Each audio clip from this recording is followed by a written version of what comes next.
आदरणीय अध्यक्ष जी, हमने 10 करोड़ फर्जी नाम हटाए हैं। अभी लोग पूछते हैं पहले इतना आंकड़ा था, क्यों कम हुआ? आपने ऐसी व्यवस्था बनाई थी कि जिस बेटी का जन्म नहीं हुआ उसको आपके यहां से विधवा पेंशन जाते थे। और ऐसे सरकारी योजनाओं को मारने के जो रास्ते थे ना, 10 करोड़ फर्जी नाम बंद किए। ये जो परेशानी है ना इन चीजों की है, क्योंकि रोजमर्रा की काय उनकी बंद हो गई है। आदरणीय अध्यक्ष जी, हमने ये फर्जी नामों को हटाने से करीब 3 लाख करोड़ रुपया फर्जी हाथों में जाने से बचाया, गलत हाथों में जाने से बचाया। देश के टैक्स पेयर का पाई बचाना और सही काम में लगाना, इसके लिए हमने जीवन खपा रखे हैं। आदरणीय अध्यक्ष जी, सभी राजनीतिक दलों को भी सोचने की जरूरत है और समाज में भी जो लोग बैठे हैं उनको देखने की जरूरत है। आज देश का दुर्भाग्य है, पहले तो क्लासरूम में भी कोई अगर चोरी करता था, किसी की कॉपी करता था, तो वो भी 10 दिन तक अपना मुंह किसी को दिखाता नहीं था।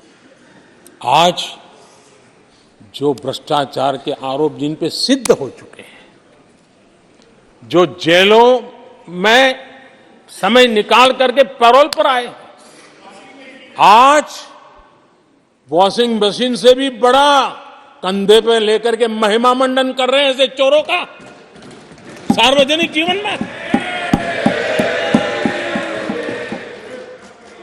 कहां ले जाना चाहते हो देश को तुम? जो सजा हो चुकी है, मैं ये तो समझता हूं कि आरोप जो है उनके लिए तो आप सोच सकते हैं, लेकिन जो गुनाह सिद्ध हो चुका है, जो सजा काट चुके हैं, जो सजा काट रहे हैं, ऐसे लोगों का महिमा मंडन करते हो आप? कौन सा कल्चर और देश की भावी पीढ़ी को क्या प्रेरणा देना चाहते हो आप? कौन से रास्ते और ऐसी कौन सी आपकी मजबूरी है?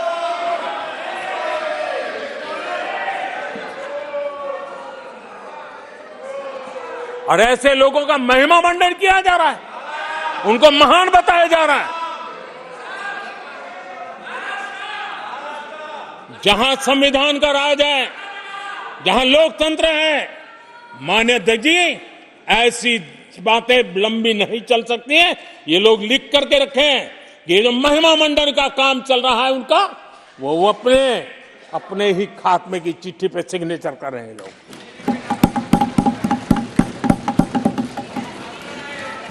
आदरणीय अध्यक्ष जी, जांच करना ये एजेंसियों का काम है। एजेंसियां स्वतंत्र होती हैं और संविधान ने उनको स्वतंत्र रखा हुआ है, और जज करने का काम न्यायाधीश का है। जज करने का काम न्यायाधीश का है और वो अपना काम कर रहे हैं।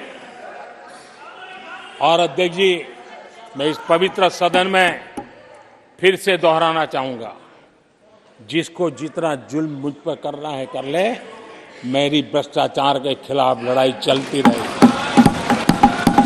जिसने देश को लूटा है उनको लौटाना पड़ेगा, जिन्होंने देश को लूटा है उनको लौटाना पड़ेगा।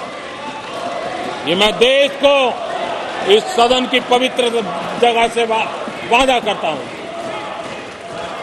जिसको जो आरोप लगाना है लगा लें, लेकिन देश को लूटने नहीं दिया जाएगा और जो लूटा है वो लौटाना पड़ेगा। आदरणीय अध्यक्ष जी, देश सुरक्षा और शांति का एहसास कर रहा है। देश पिछले 10 वर्ष की तुलना में सुरक्षा के क्षेत्र में देश आज वाकई सशक्त हुआ है। आतंकवाद, नक्सलवाद एक छोटे दायरे में अब सिमटा हुआ है।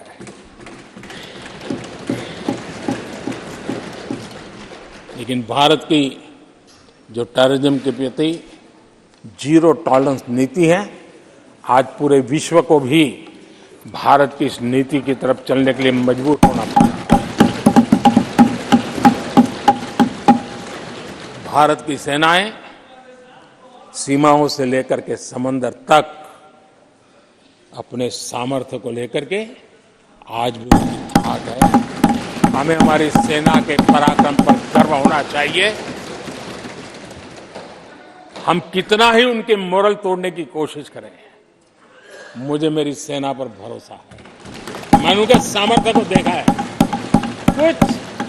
कुछ राजनेता सेना के लिए हल्के फुल्के शब्द बोल दें, इससे मेरे देश की सेना डिमोरलाइज होगी, ये सपनों में कोई रहते तो निकल जाए। देश के मूर्ख को वो खत्म नहीं कर सकते, और किसी के एजेंट बन करके इस प्रकार की भाषा अगर कहीं से भी उठती है, देश कभी स्वीकार नहीं कर सकता है। और जो खुलेआम देश में अलग देश बनाने की वकालत करते हैं,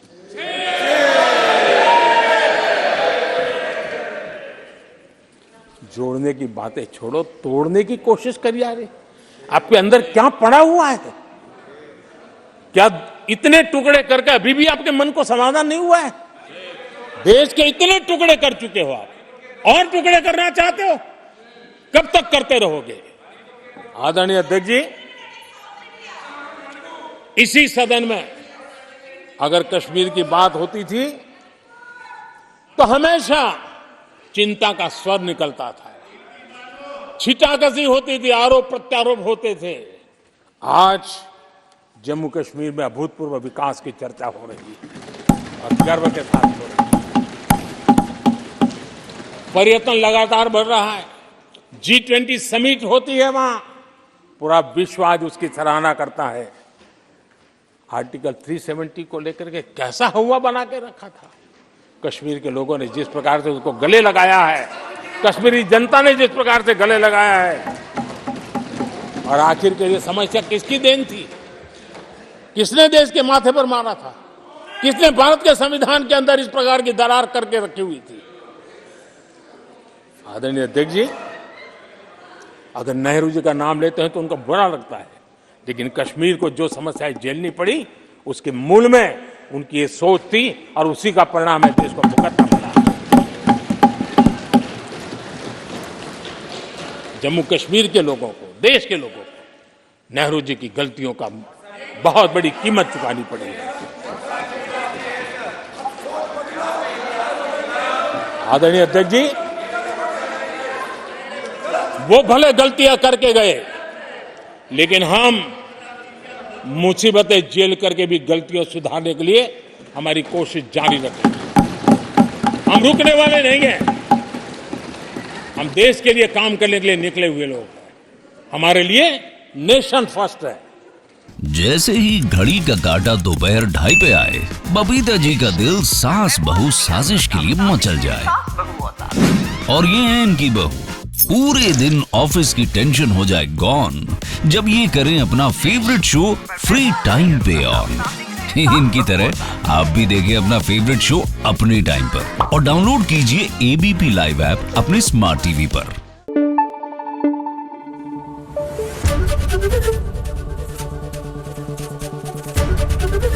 एबीपी न्यूज आपको रखे आगे।